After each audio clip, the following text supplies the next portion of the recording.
What if I told you the most dangerous question in the world is also the simplest? A question a 5-year-old could ask that has toppled empires, plunged nations into chaos, and turned prosperous citizens into paupers overnight. It's a question that seems to have an obvious, almost childish answer. If money is just paper, why can't we just print more of it?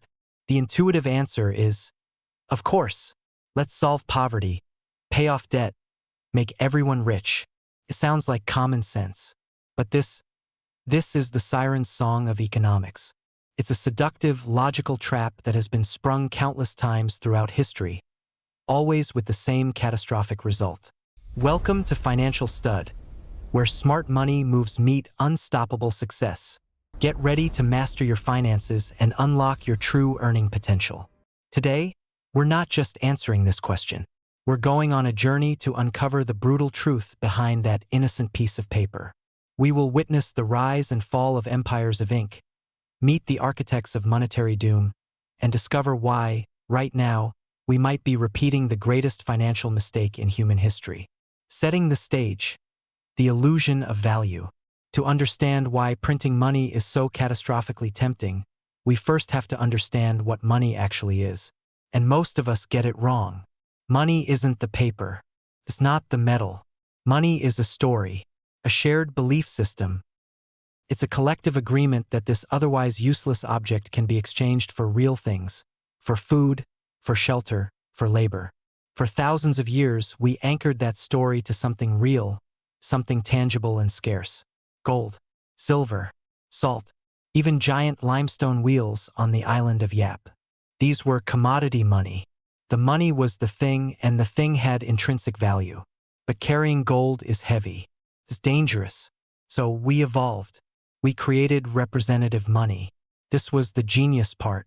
We stored the gold in a vault, and we carried around paper certificates asterisk that said, "This note is legally redeemable for X amount of gold." The paper was just a convenient placeholder. The real value was still in the vault. But then we took one more step, a step into the unknown. We severed the tie. In the 20th century, the world moved to fiat money. Fiat, Latin for let it be done. As in, let this paper be money. Its value doesn't come from gold. It doesn't come from what it's made of. Its value is derived entirely from government decree and, most critically, our collective trust in that decree. This paper is a promise that is breathtakingly fragile. And the moment a government starts printing more of it, beyond the growth of real stuff in the economy, is the moment they start breaking that promise. They are diluting the story, and when people realize the story is a lie, that's when the nightmare begins. Part 1. Origins. The seeds of a bad idea. The idea of solving problems by creating more money isn't new. It's one of the oldest tricks in the political playbook. Before printing presses, they did it by clipping coins, shaving off bits of precious metal, and circulating the debased currency. But the modern era of hyperdestruction began with the invention of the printing press and the demands of modern war. Our first stop, the American colonies in the 18th century. Facing a shortage of British coins, the colonies started issuing their own paper money. At first, it was carefully managed and worked well. But then the temptation grew. Governments found they could fund spending on infrastructure on militias simply by running the presses. The result? Catastrophic inflation. By the time of the American Revolution, the Continental Congress was printing continental dollars so aggressively to fund the war that they became practically worthless.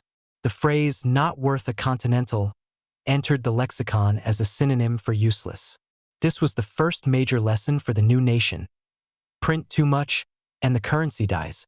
It was a lesson that would be ignored again and again. But the masterclass in monetary destruction was yet to come. For that, we travel to Germany in the early 20th century. Part 2. The rise and breaking point. Weimar Germany. The year is 1919. Germany has lost the First World War. The Treaty of Versailles has imposed crushing reparations, 132 billion gold marks, a sum so vast it was impossible to pay. The German economy is shattered, its industrial heartland occupied. The government, the Weimar Republic, is trapped. It needs to pay its debts, rebuild its country, and placate a restless population. But its coffers are empty. Taxing a bankrupt populace is political suicide. So they turned to the only tool they had left, the Reichsbank printing press. At first, it was manageable. They printed a little to cover the gap. But it created a dangerous illusion. They had discovered a magic money tree. The solution to every problem was just to print more. To pay reparations? Print. To fund public works? Print. To pay striking workers? Print.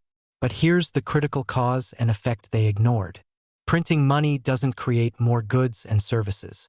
It just creates more claims on those goods and services. 1. A pie chart labeled German economy, a fixed-sized pie. 2. Lots of new money symbols flood the screen. 3. The pie is now covered in more and more money tokens, but the pie itself hasn't grown. 4. The value of each money token relative to the pie shrinks. As more and more banknotes flooded the economy, chasing the same amount of goods, the inevitable happened. Prices began to rise. But this wasn't ordinary inflation. This was something new. This was hyperinflation, a psychological firestorm. The process became a feedback loop from hell. 1. The government prints to pay its bills. 2. Prices rise. 3. The government now needs even more money to buy the same things. 4. So, it prints even more, causing prices to rise even faster. The numbers are almost incomprehensible. In 1922, a loaf of bread cost 160 marks. By November 1923, that same loaf cost 200 billion marks. People were paid twice a day because their wages would be worthless by the evening. They'd rush to the store to spend it immediately, often pushing wheelbarrows full of cash. Life savings vanished. Pensions became a cruel joke.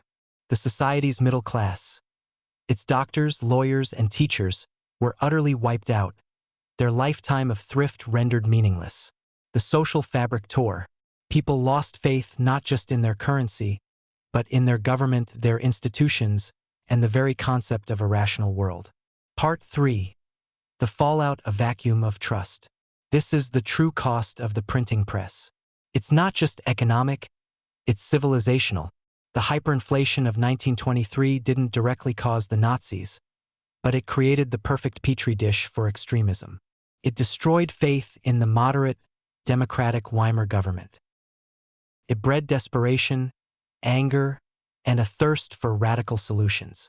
It taught an entire generation that the established order was corrupt and fragile. When a young, fiery politician named Adolf Hitler promised national renewal and stability, his message fell on fertile ground. The collapse of the currency paved the way for the collapse of the republic. The lesson was written in blood and fire. Destroy a nation's money, and you risk destroying the nation itself. Part 4. Failed fixes and modern parallels. You might think, that was a century ago. We're smarter now. But the siren song of the printing press is timeless. We've seen this story repeat with almost identical scripts in our lifetime. Case Study 1, Zimbabwe 2000s. Robert Mugabe's regime, facing economic collapse after land reforms, decided to print money to pay its bills. The result? A hyperinflation so severe the government issued a $100 trillion note, a number so large it's a parody of itself. At its peak, inflation hit an almost unimaginable 89.7 sextillion%. The economy simply ceased to function in any meaningful way. Case Study 2, Venezuela, 2010s present. Sitting on the world's largest oil reserves, the government began financing its social programs by printing money, especially as oil prices fell. The result? The bolivar became worthless. People fled the country by the millions. A nation with immense natural wealth was reduced to bartering for medicine and food. The currency was quite literally not worth the paper it was printed on. But what about the United States? The Eurozone? Japan? We haven't seen hyperinflation there. After the 2008 financial crisis and the COVID-19 pandemic, central banks created trillions of dollars, euros, and yen out of thin air. Why didn't our economies collapse? This is the twist. The modern method is more sophisticated, but the underlying risk remains. We didn't print cash and drop it from helicopters, though the term helicopter money was used. Instead, central banks used quantitative easing, QE, a complex form of creating digital money to buy government bonds and other assets. This flooded the financial system with liquidity, propping up asset prices, like stocks and houses, and keeping interest rates low. It was inflation, but it was largely contained to the asset markets, not the consumer goods market at first. The critical difference between the Weimar Republic and the modern US is the reserve currency status of the dollar. Global demand for dollars allows for a much higher level of printing before domestic consequences become catastrophic. It's a privilege, but also a trap, because it makes the temptation to overspend and overprint even greater. But the laws of economics have not been suspended. They've just been delayed. The modern parallel and shocking data. Look at the data since 2020. The cause and effect are becoming visible. Graphic 1. A chart showing the M2 money supply, a broad measure of money, skyrocketing post-2020. The US money supply grew at its fastest rate in history. Graphic 2.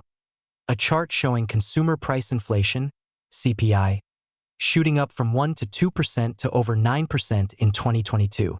And then, inevitably, consumer price inflation followed, hitting a 40-year high. Graphic 3. A chart showing the national debt soaring past $30 trillion.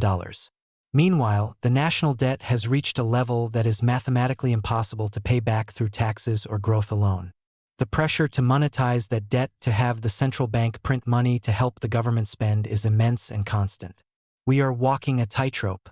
The trust in the fiat story is being tested like never before. Every time we solve a short-term crisis by creating more money, we are borrowing trust from the future. And that debt of trust is the most dangerous debt of all. 3 takeaways. So, after this journey through the wreckage of printed promises, what are the 3 non-negotiable takeaways? Takeaway 1. Money is a token of trust, not a token of value. The paper is irrelevant. It is a placeholder for the real economy of goods, services, and human effort. The moment people believe that placeholder is being mass-produced, the trust evaporates, and the system collapses. Takeaway 2. Inflation is a silent tax. When a government prints money, it isn't creating wealth. It is secretly transferring purchasing power from the people holding the currency to the government that gets to spend the new money first. It's the most insidious and regressive tax of all, destroying the savings of the prudent and the poor. Takeaway 3. There are no free lunches. The siren song of "just print more" is the ultimate free lunch promise. It denies the fundamental reality of scarcity and trade-offs. History screams with one voice. This lunch always comes with a bill, and the final payment is societal collapse. A warning. My warning is this: we are not special. The technological sophistication of our digital money does not make us immune to the primitive laws of human psychology and economics that destroyed Weimar Germany and Zimbabwe. The patterns are repeating. The only thing that changes is the complexity of the mechanism. The question for our time is not if we can print more, but how long we can continue before the story we all believe in simply stops being believable. This is not meant to be a message of despair, but one of awareness. The first step to solving any problem is understanding it. If this deep dive changed your perspective, then share this video. Have that difficult conversation with friends and family. Ask the hard questions. The most dangerous thing is not the printing press itself, but the ignorance that allows it to be used as a weapon. I want to know what you think. Are we headed for a reckoning, or can we manage this delicate balance forever? Let me know in the comments below. And if this sparked something, hit subscribe for more on outsmarting the system. Like if you're prepping your toolkit. Share with a friend still betting on banks. Thanks for watching. Stay curious, stay capable. See you in the next crash, or better, before it. Thanks for watching.